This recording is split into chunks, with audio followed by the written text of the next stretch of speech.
अर्जुन एक साधारण taxi driver है जो शहर में रात की शिफ्ट में काम करता है। वह अपने परिवार की जिम्मेदारियों से घिरा हुआ है, खासकर अपनी बीमार मां की देखभाल करता है। आर्थिक समस्याओं ने उसे अधिक काम करने के लिए मजबूर कर दिया है। अर्जुन का हर दिन एक जैसा होता है और वह अपनी थकान से निपटने की कोशिश करता है। एक रात अर्जुन की शिफ्ट खत्म होने के करीब होती है, लेकिन उसे अचानक एक लंबी दूरी की सवारी का अनुरोध मिलता है। यह सवारी शहर से दूर एक छोटे से गांव तक जाती है। अर्जुन पहले हिचकिचाता है क्योंकि यह सफर बहुत लंबा और सुनसान रास्ते से होकर जाएगा, लेकिन उसे सवारी के बदले अच्छा पैसा मिलता है, इसलिए वह अंततः तैयार हो जाता है। रहस्यमयी महिला अर्जुन की टैक्सी में एक महिला सवारी बैठती है जिसने अपने चेहरे पर घूंघट डाल रखा है। उसका नाम नेहा है, लेकिन वह अर्जुन से बहुत कम बातें करती है और चुपचाप बैठी रहती है और अर्जुन को सिर्फ गांव का नाम बताती है जहां उसे जाना है। जैसे ही टैक्सी शहर से बाहर सुनसान सड़कों पर निकलती है, अर्जुन को अजीब महसूस होने लगता है। उसे बार बार ऐसा लगता है कि नेहा उसे घूर रही है, लेकिन जब वह पीछे मुड़कर देखता है तो नेहा शांत बैठी होती है। धीरे धीरे अर्जुन के अंदर बेचैनी बढ़ने लगती है, लेकिन वह उसे नजरअंदाज करने की कोशिश करता है। रात और गहरी हो जाती है और अर्जुन की टैक्सी एक सुनसान इलाके में प्रवेश करती है। रास्ता जंगलों और पहाड़ियों से होकर गुजरता है, जहां आसपास कोई और गाड़ी या आदमी दिखाई नहीं देता। अर्जुन को सफर के दौरान कई अजीब घटनाएं महसूस होती हैं।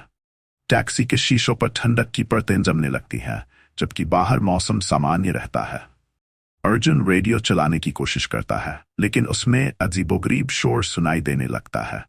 अचानक उसे सड़क किनारे अजीब साए दिखाई देते हैं जो झाड़ियों में गायब हो जाते हैं।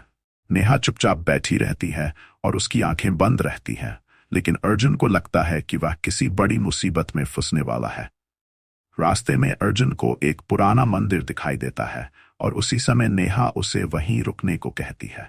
अर्जुन पहले हिचकिचाता है, लेकिन नेहा के जिद करने पर वह गाड़ी रोक देता है। नेहा मंदिर के अंदर जाती है और अर्जुन को इंतजार करने को कहती है। अर्जुन घबराया हुआ महसूस करता है, लेकिन उसे समझ नहीं आता कि वह क्या करे। कुछ देर बाद नेहा वापस आती है, लेकिन अब उसका चेहरा स्पष्ट रूप से दिखाई दे रहा होता है। अर्जुन को उसके चेहरे में कुछ अजीब दिखाई देता है। उसके चेहरे पर कोई भाव नहीं है और उसकी आंखें काली और गहरी हो गई हैं। अर्जुन को अब इस सफर में कुछ गड़बड़ लगने लगती है, लेकिन वह डर के मारे कुछ नहीं बोल पाता। जैसे ही अर्जुन नेहा को लेकर गांव के पास पहुंचता है, वह देखता है कि गांव पूरी तरह वीरान और खंडहर में बदल चुका है। नेहा अर्जुन को धन्यवाद देती है और उसे वहीं छोड़ने को कहती है, लेकिन जैसे ही वह गाड़ी से उतरती है, अर्जुन की नजर उसके पैरों पर पड़ती है। नेहा के पैर उल्टे होते हैं। अर्जुन का डर अब चरम पर पहुंच जाता है और वह जल्दी से गांव से भागने की कोशिश करता है, लेकिन रास्ते में उसकी टैक्सी अटक जाती है और चारों ओर अंधेरा छा जाता है। अचानक अर्जुन को सुनसान रास्ते पर अजीब आवाजें और साए दिखाई देने लगते हैं। वह महसूस करता है कि अब उसकी जान खतरे में है।